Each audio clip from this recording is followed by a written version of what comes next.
Hello, everyone, and welcome to the Andy Troy Show, where you can sample all the great things New York has to offer.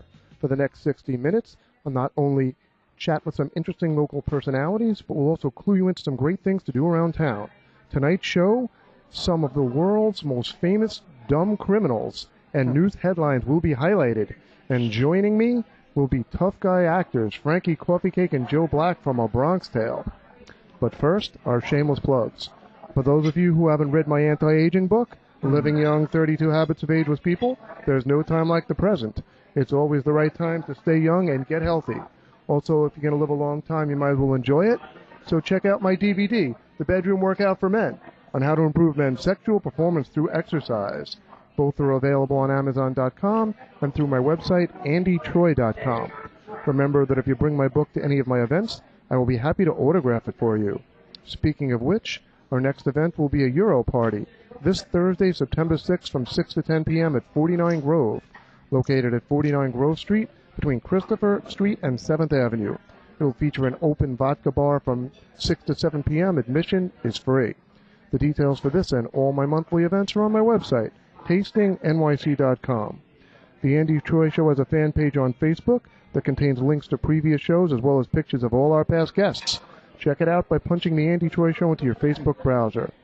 If you haven't heard my animal rescue song, Hoping for Another Morning, you can both hear the song and see the video by going to YouTube and punching Hoping for Another Morning into the browser. My good friend and producer, John Anello, a.k.a. Johnny Mandolin, has a CD called La Voce Mia.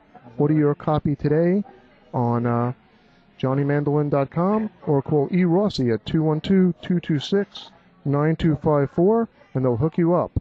Finally, sponsors, we want them.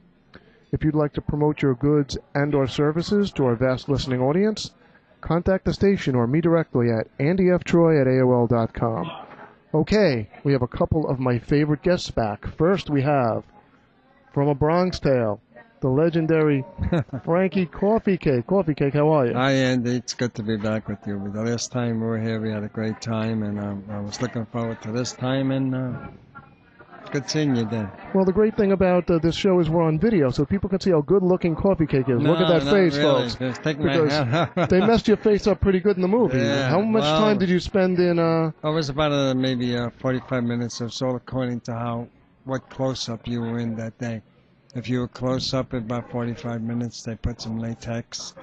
If you were in a distant part, they would just go over a little bit. But, that was it. They turned you into a pizza face, but now you're a piece of ass, huh? No, it was a great piece of ass. I mean, to someone right there anyway. But it was great being in the makeup trailer because you've seen yourself transformed into the stranger. And I couldn't wait to get in there, and the makeup people were so great.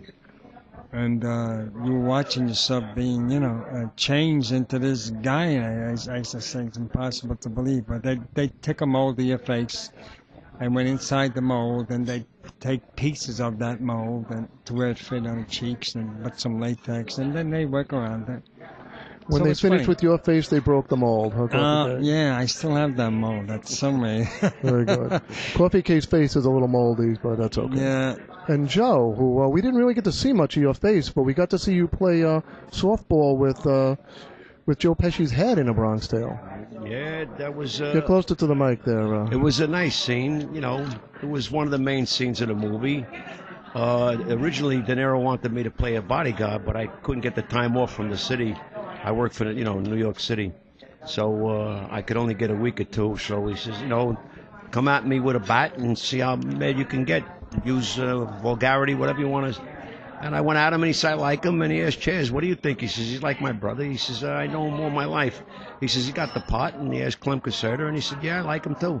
So you both whacked Joe Pesci with a bat and were killed by Chaz Palminteri within seconds. Oh, yeah, I didn't last very long in the movie. If you blink your eyes, I was gone. However, you were kind of a central figure if you think about what the story was really about. Yeah, it was one of the main parts of the movie. I really enjoyed making it and working with Robert De Niro, Bob, and Joe Pesci, who I know since 1985. And I know Chaz Palminteri all my life. Coffeecake and I, we grew up with him. Actually, we went up but the part at the same time, I didn't know. I was up there and I was feeling pretty lonely. I think I told us before. And I was a little shaken up when I saw Joe come in with his 2 kids. That gave me a little comfort to see somebody from the neighborhood. And I went in, you know, with a little bravado. And we both, I think, got the part at the same time. I forget who went in first. Actually, Andy, this Friday the 31st was the 20th year of Bronx Tale. I heard about that. Yeah, 20th anniversary. It's hard to believe that was 20 years since that day. It seemed like 10 years ago. We just had a party at Gino's Cafe in the Bronx. I mean, it was such I just can't believe it. It's impossible to believe it's 20 years. But you know, time, as they say, waits for no man. That's it. It's gone. And I believe there was somewhat of a celebration in Baltimore about a month ago, right? Yeah, well, Joe can tell you about that. We promoted Chaz's restaurant in Baltimore, Maryland. I kicked it around with Al and kicked it around with Coffee Cake for several months, and we finally got all the guys together. It was Coffee Cake, myself, Joe Black, Chaz Palmatieri, Al Cichuli, which is Bobby Boz, Danny Kao, Frankie Petrangalori, Jojo the Whale, Freddie Fisher, and Squiggy, Ralphie Squiggy, and we drew over 500-600 fans. We drew from the neighboring states a few channels, TV stations, and we drew also news media that interviewed all the actors. We had a great time.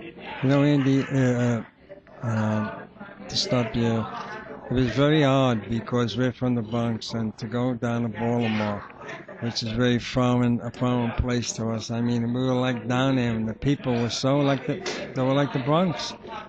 I mean, they welcomed us. We had a great time with them, and it was almost like we were still in the Bronx. And I'm really glad I made that trip.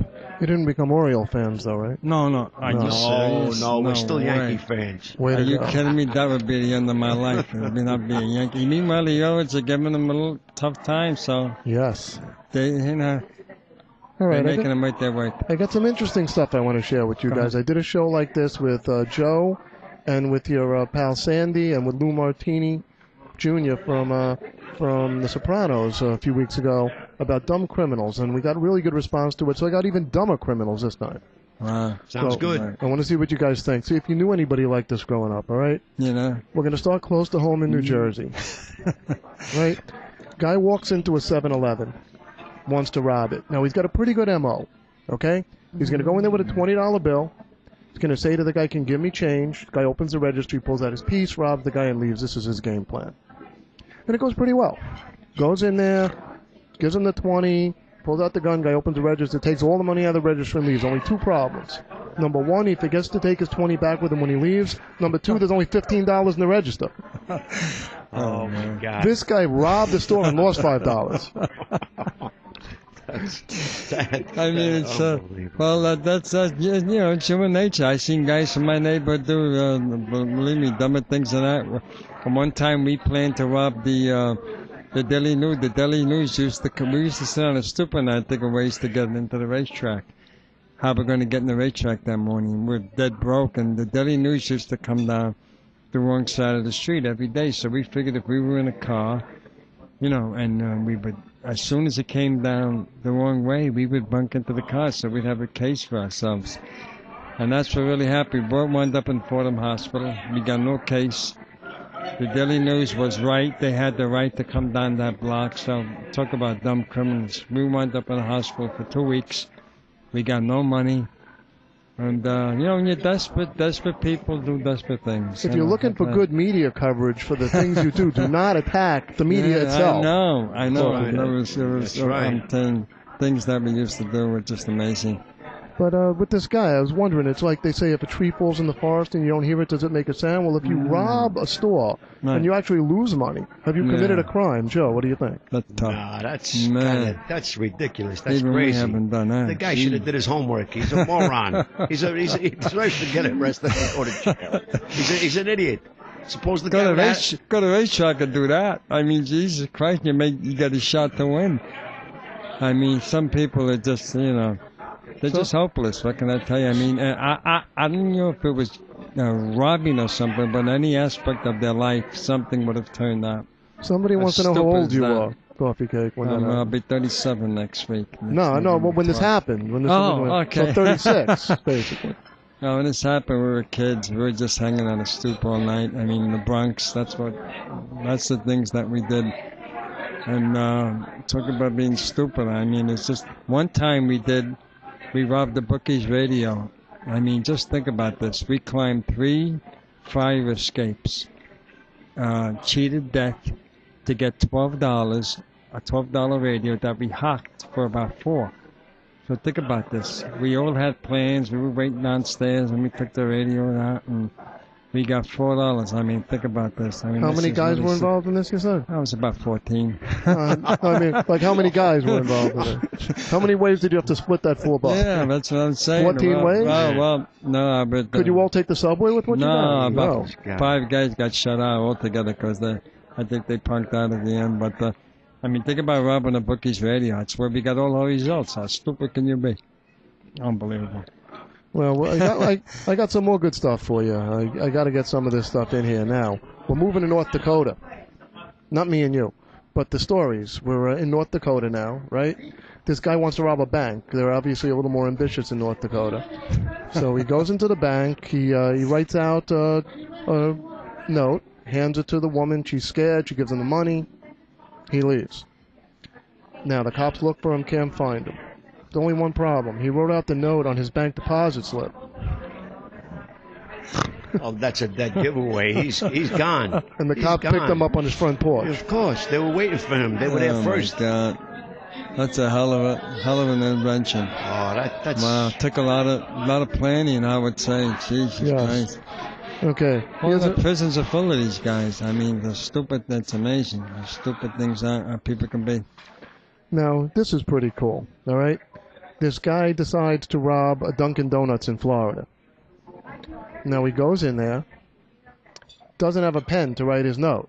So he asks an employee for a pen, writes a note, gives it to her, and robs the place. Now, don't you think if you're going to become a criminal that you should come prepared? Yes, at least get 6 donuts. Jeez. Of course. God almighty, they get it for $3 now. You got to go steal it? Go ahead. This guy took the money, but there's no word on whether or not he returned the pen. I'll bet you left his fingerprints all over the place, too. Well, you remember last time you were on, we talked about the Buxton Bandit in Australia. Yeah. Who robbed the place without a mask on and put a glove on the wrong hand. Right. Not the one that she touched stuff with, so she did leave a full set of fingerprints on her. Oh, these guys are definitely in the, I would say, in the mental society, guys that should be, IQ over 200, no question. Yeah. I mean, they round them up and they should do a talk show about this. I mean, have them on live and see what the result of their escapades were. Right. We're going to go to a commercial break, and when we come back, crime amongst the Amish. Stay tuned. Oh, man, that's funny.